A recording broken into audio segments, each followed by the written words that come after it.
반갑습니다. 한 주간 평안하셨죠? 네, 우리 옆에 있는 성도님들과 인사하실까요? 권사님 뵙기만 해도 은혜가 됩니다. 뵙기만 해도 은혜가 됩니다. 감사합니다. 이순신 장군의 백이종 군부터 노량해전 전 2년의 이야기를 다룬 소설 칼의 노래라고 하는 소설이 있습니다. 그 소설의 첫 문장이 이렇습니다. 버려진 섬마다 꽃이 피었다. 소설가 김훈은 버려진 섬마다 꽃이 피었다와 꽃은 피었다, 이 조사 하나, 이를 쓸 것인가 은을 쓸 것인가에 담배 한 갑을 피울 정도로 그만큼 깊이 고민했다는 겁니다.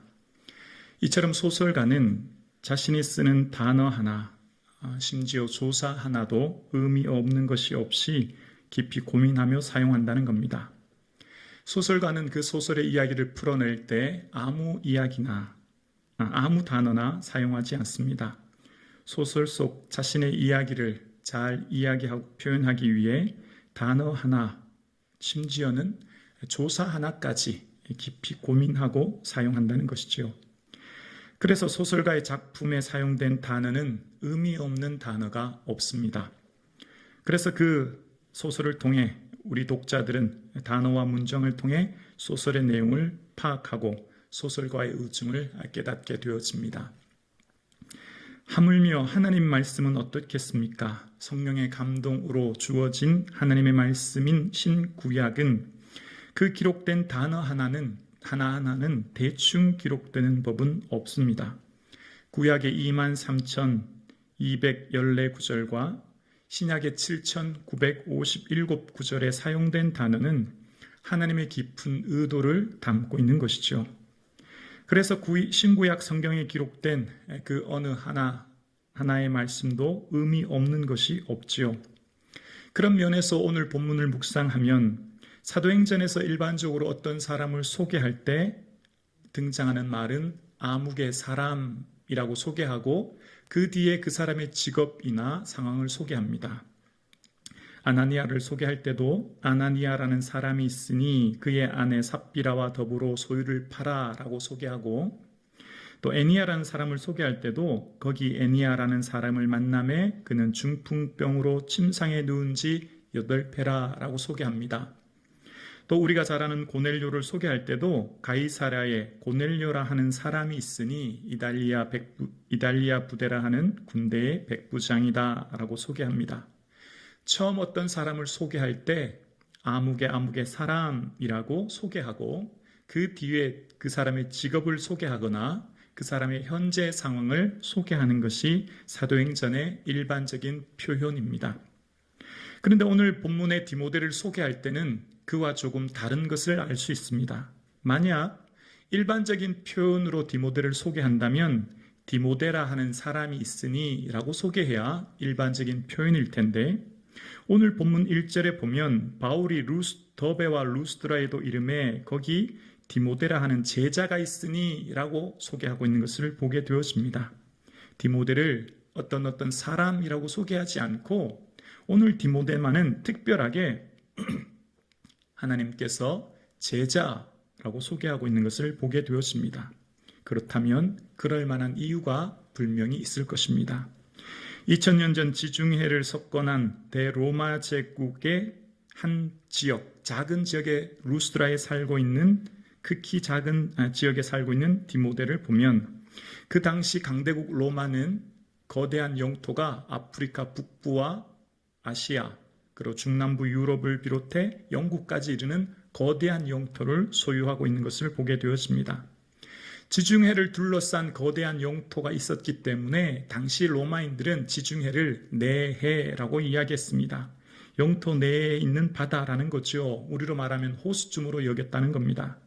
그만큼 거대한 영토를 소유한 당시 로마 제국에 비하면 아무 이름도 없는 루스드라는 작은 마을에 불과합니다.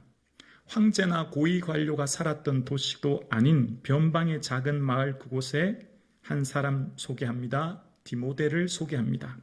어느 누구도 관심 가져주지 않은, 주목하지 않은 사람 디모데, 무명의 사람 디모데를 오늘 본문은 소개하면서 하나님께서는 제자로 소개하고 있는 것을 보게 되어집니다.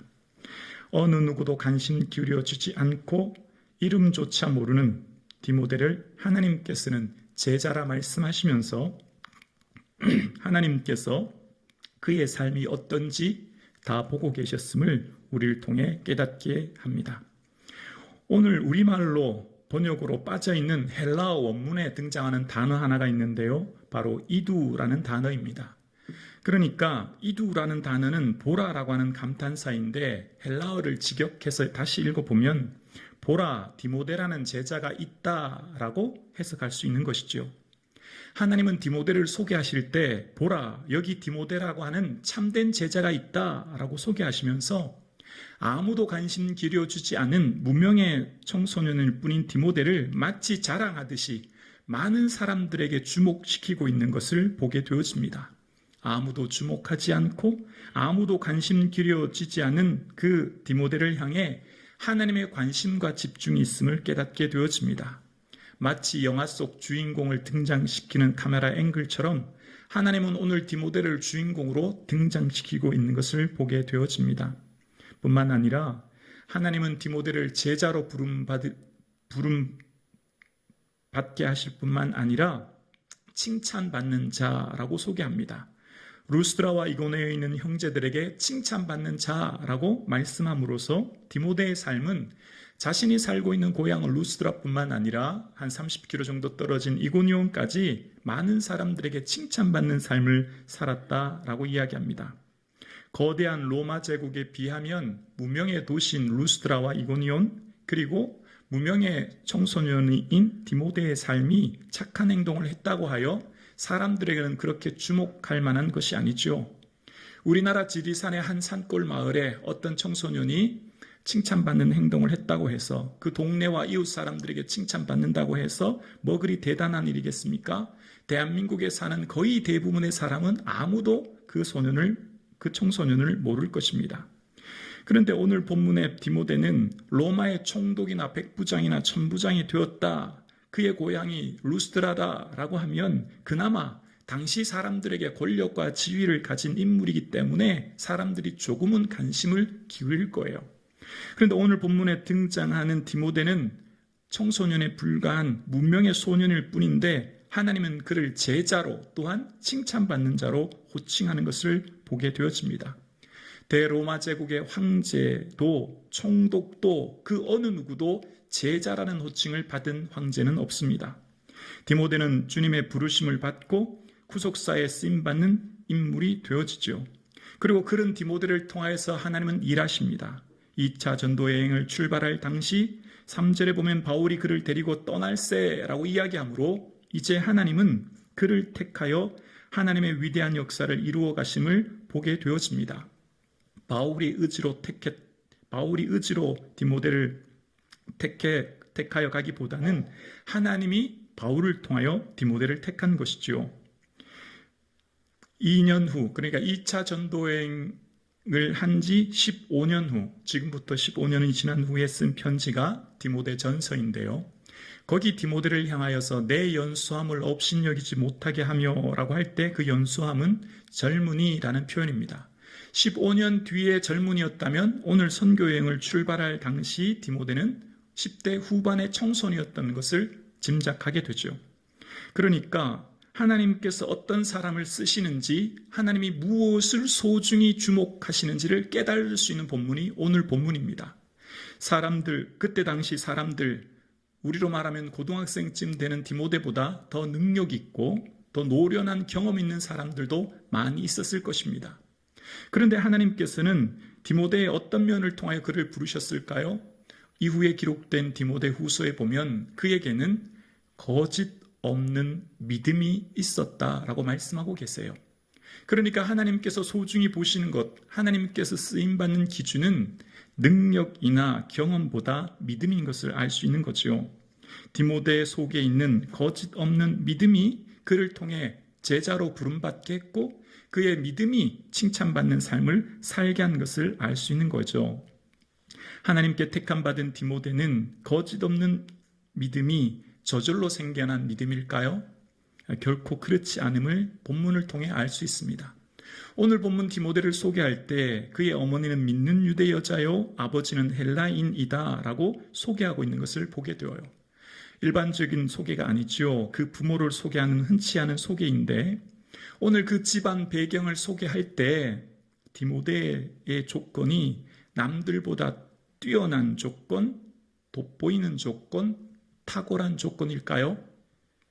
그렇지 않고 오히려 그 정반대인 것을 알 수 있어요.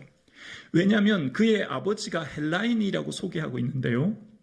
이때 당시 혈통을 중시하고 있는 유대 사회에서는 혼혈족인 사마리아인들을 향해 짐승이라는 표현으로 그들과는 상종도 하지 않은 것을 우리는 알고 있습니다.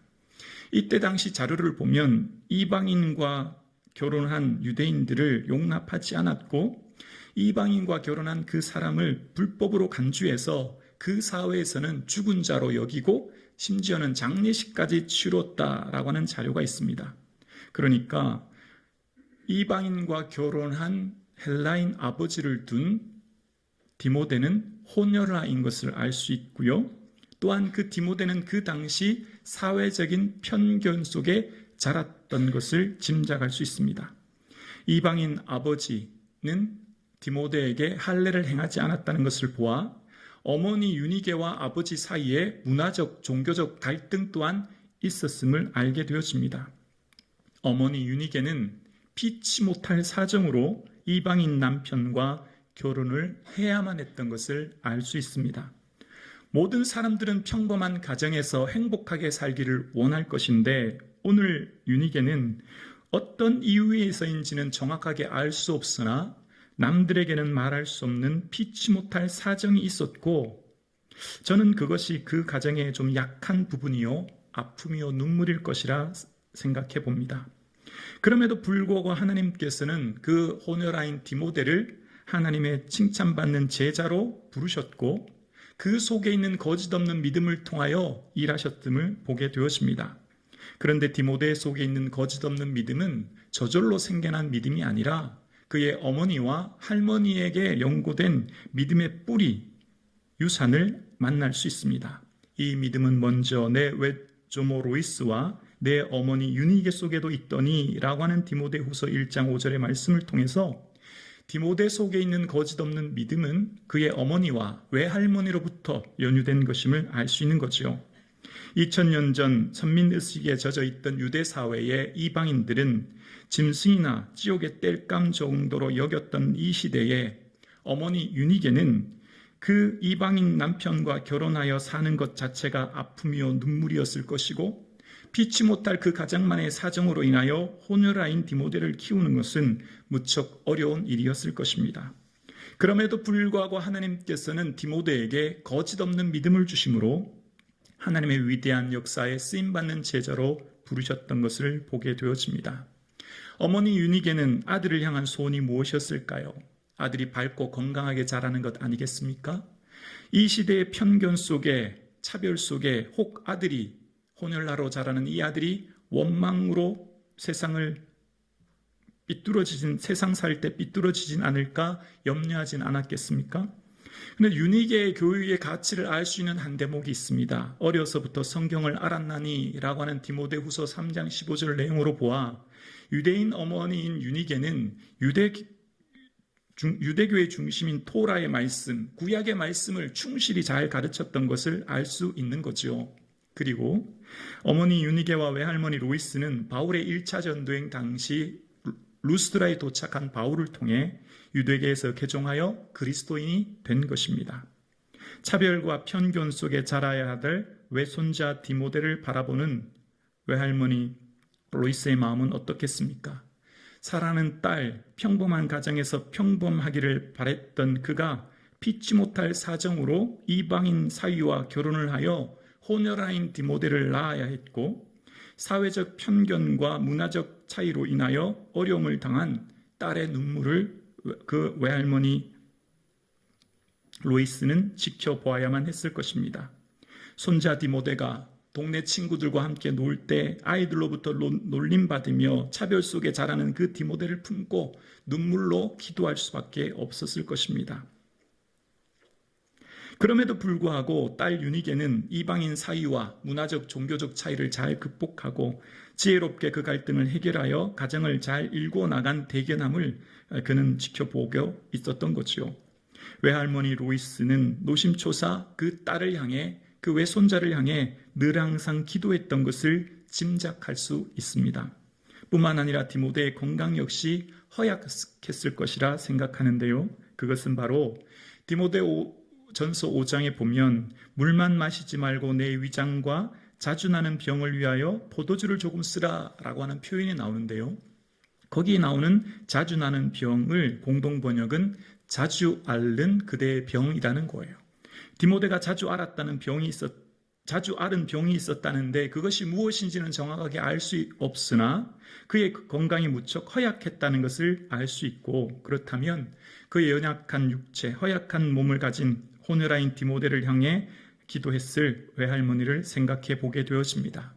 하나님께서는 허약한 외손자 호녀라로 태어난 그를 품고 기도했던 외할머니 로이스의 기도를 들어 응답해 주십니다. 하나님은 이방인과 결혼하여 피치 못할 사정 속에 아이를 낳아야만 했고, 사회적인 편견과 차별 속에 호녀라인 디모데를 키워야 했던 딸 유니게를 바라보며 기도했던 그 외할머니 로이스의 기도를 들어 응답해 주셨습니다. 그리하여 디모데는 칭찬받는 자로, 제자로 주님께서 부르고 일하셨음을 보게 되어집니다. 가련한 여인 로이스는 그저 이름 없는 도시, 무명의 여인으로 살았지만, 그러나 그의 작은 신음과 작은 기도를 하나님께서는 잊지 않고 기억하고 응답해 주신 것을 보게 되어집니다. 그렇습니다. 하나님께서는 오늘 우리의 작은 신음에도 응답해 주시는 줄로 믿습니다. 외할머니 로이스에게 영원히 빛나는 특별함은 무엇이었을까요? 바로 그 안에 있는 거짓 없는 믿음이었고, 그의 기도했던 것을 알게 되어요. 거짓 없는, 즉 흠없이 순전한 것인데요, 겉과 속이 동일한 것이고 위선적이지 않았다는 겁니다. 그 믿음으로 외손자를, 또 그 믿음으로 어의 어머니는 아들을 키웠던 것이죠. 비록 아들 디모데에게 많은 경제적인 유산을 물려주지는 못했어도 믿음을 물려줍니다. 남들처럼 평범한 가정 속에서 자라지는 못했지만 사회적 편견 속에 자란 호녀라인 디모데를 칭찬받는 아들로 양육합니다.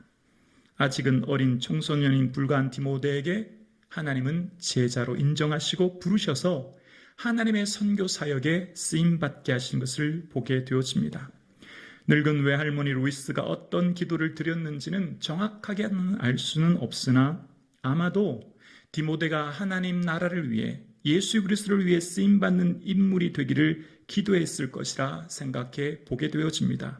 왜냐하면 디모데를 향해 형제들에게 칭찬받는 자니라고 이야기하는데요, 이 칭찬은 우리말로 표현은 다른 사람의 좋고 훌륭한 점을 높이 평가하다, 이런 의미지만 헬라어의 원문에 등장하는 이 칭찬은 마리투레오라고 해서 증인, 증언이라는 의미가 있어요. 그러니까 디모데는 예수 그리스도의 증인이 되어 예수님의 복음을 전하는 그런 삶을 어려서부터 살았다는 겁니다. 이 증인이란 단어에서 영어 단어 순교가 등장합니다. 그러니까 디모데는 어려서부터 예수 그리스도의 복음을 가지고 그를 증언하는 삶을 살았고, 그리스도인으로 산다는 것은 고난이 뒷받침됨을 알았음에도 그의 어머니나 외할머니는 디모데의 그런 모습을 만류하지 않았다는 것을 알 수 있습니다. 뿐만 아니라 디모데후서 3장 11절에 보면 안디옥과 이고니온과 루스드라에서 당한 일과 어떠한 박해받는 것을 내가 과연 보고 알았거니와 라고 이야기합니다. 그러니까 배교자로 취급받아 돌에 맞아 개처럼 끌려가는 바울의 모습을 디모데와 함께 그의 어머니 외할머니는 두 눈으로 똑똑히 지켜보고 있었다는 것이죠. 그리스도인으로 살아간다고 하는 것은 고난이 뒷받침될 뿐만 아니라 끔찍한 수모를 겪고 심지어 목숨마저 잃어버릴 수 있다고 하는 것을 두 여인은 지켜보고 있었습니다.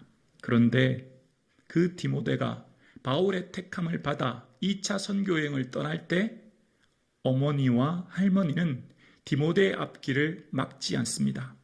사도 바울의 조력자로 함께 떠나는 디모데를 향해 반대하지 않습니다. 모든 부모는 자식들이 다 행복하고 즐겁게 살기를 바라지 않겠습니까? 모든 부모들은 자식이 인생 가운데 형통하고 순탄한 길을 살기를 원할 것입니다. 그런데 지금 디모데가 바울과 함께 떠나는 길은 이 길이 고난의 길이라고 하는 것을 그의 어머니와 함께 외할머니는 잘 알고 있었을 것입니다. 그러나 어머니와 외할머니 속에 있는 믿음이, 이 땅을 살아가는 참된 삶의 소망이 예수 그리스도께 두었기에 이 땅의 인생이 잠시요 하나님의 영원한 영광을 바라보는 믿음이 그들에게 있었기에 디모데의 앞길을 막지 않았던 거죠. 두 여인의 속에는 그 소망이 결코 헛되지 않았음을 우리는 디모데의 인생을 통해 깨닫게 되어집니다. 대제국 로마 황제의 신하로 부름받은 것이 결코 아닙니다. 아니요, 오히려 그보다는 수백 배, 수백 배, 수천 배 더 귀한 예수 그리스도를 위해 부름받은 제자로 나가는 길이었고, 그 길을 잘 아는 어머니와 외할머니는 디모데의 길을 기쁨으로 흔쾌히 보내주었던 것을 알 수 있습니다. 그 길이 고난의 길임을 알았음에도, 언제 다시 만날지 모르는 위험한 믿음의 여정인 것을 알았음에도, 심지어는 목숨마저 잃어버릴 수 있다고 하는 것을 알았음에도 사라는 외손자, 사라는 아들을 바울과 함께 보낸 것입니다. 바울의 택함은 하나님의 부르심인 것을 누구보다도 잘 알고 있었기 때문입니다. 바울의 선택이 아닌 살아계신 하나님의 선택과 부르심인 것을 그들은 잘 알고 있었던 것입니다. 아직은 10대 후반의 어린 청소년에 불과한 디모데, 그 삶의 여정이 염려되고 걱정되었겠지만 모든 인생을 하나님께 온전히 의탁하고 맡겼기에 가능한 것이죠. 그리고 디모데의 삶을 통해 이후의 4절과 5절에 보면 여러 성으로 다니며 믿음의 성도들의 삶을 굳건히 하였다고 기록됩니다. 뿐만 아니라 디모데의 삶은 사도 바울의 삶에 있어서 매우 중요한 인물이 됩니다. 사도 바울이 쓴 서신서가 13편이지 않습니까? 그런데 그 13편 중에 무려 10편의 속에 디모데의 이름이 등장합니다. 그만큼 바울에게 있어서 디모데는 아주 소중한 사람이었다는 것을 알 수 있죠. 나의 형제 디모데, 내 사랑하는 신실한 아들 디모데, 그리고 나의 동역자 디모데, 그렇게 디모데를 자신의 동역자로 부르는 사도 바울을 보게 되어집니다. 1차 투옥 당시 바울과 함께 오래 있었던 사람이 디모데였고요. 또한 로마 투옥 중에 이제 순교의 날이 가까웠음을 직감한 바울은 너는 어서 속히 내게로 오라라고 하며 디모데를 부릅니다. 디모데를 부르는 이유가 내가 너를 보기 원하면 내 기쁨이 가득하게 하려 함이다 라고 말함으로써 디모데의 삶이 바울에게는 기쁨이었다는 거예요. 바울의 인생의 삶에 기쁨을 주었던 사람이 디모데였다라고 사도 바울은 증언합니다. 하나님은 피치 못할 사정으로 딸을 이방인에게 결혼시켜야 했고, 이후 호노라로 자라는 외손자의 차별과 아픔을 지켜보았던 가련한 여인 로이스의 기도를 들어주셨습니다. 하나님은 두 여인의 기도를 들으시고 디모데를 어린 나이에도 불구하고 예수 그리스도의 참된 제자로 부르셔서 하나님의 선교사에게 위대한 일꾼으로 쓰임받게 하십니다. 디모데는 어린 청소년의 나이에 최초의 2세대 그리스도인으로 부름받아 예수 그리스도의 제자로 사는 일관된 삶을 사는 것을 보게 되어집니다. 세상에서 보잘것없고 무명의 디모데, 하나님 그의 인생을 다 보셨고 그의 어머니와 외할머니의 기도를 들으셔서 그의 모든 기도가 디모데를 통해 응답되게 하심으로 하나님의 위대한 섭리가 이루어지는 것을 보게 되어집니다. 젊은 나이에 피치 못할 사정으로 이방인 남편과 결혼해야만 했고, 그런 남편 아래 태어난 호녀라인 디모데를 키울 때 그 눈물과 아픔을 아시는 주님은 그 어머니 유니게의 기도를 들어 응답해 주셨습니다. 하나님은 작고 보잘것없는 무명의 인물 두 여인 속에, 그리고 이름 없는 작은 도시에서 신음하는 여인들의 기도를 다 들어 응답해 주신 줄로 믿습니다. 하나님은 2000년 전 디모데의 하나님, 그 외할머니 로이스의 하나님, 어머니 유니게의 하나님뿐만 아니라 오늘 이 자리에 예배드리시는 저와 여러분의 하나님이십니다. 우리 좋으신 하나님은 나의 눈물을 보고 계시고 우리의 아픔을 들여다보고 계십니다. 피치 못할 사정으로 아픔 속에 걸어가는 나의 인생의 여정에 동행하고 계시고 우리의 모든 눈물을 듣고 계십니다. 무엇 때문에 아픈지, 무엇 때문에 눈물 흘리는지, 무엇 때문에 홀로 밤잠을 이루지 못하는지 우리 주님은 다 알고 보고 계십니다. 사랑하는 성북중앙 가족 여러분, 살아계신 우리 주님 바라보실 수 있기를 주의 이름으로 축원합니다. 인생이 지치고 힘들 때 그저 주님이라고만 외치셔도 됩니다. 그 주님이라고 하는 외침 속에 우리 주님은 우리의 모든 기도, 눈물, 아픔을 들어주실 줄로 믿습니다. 우리가 아무리 미약하고 보잘것 없다 할지라도 전능하신 하나님은 우리의 그런 작은 신음에도 응답하시고 함께 하시는 분임을 기억하는 저와 여러분 되실 수 있기를 주의 이름으로 축원합니다.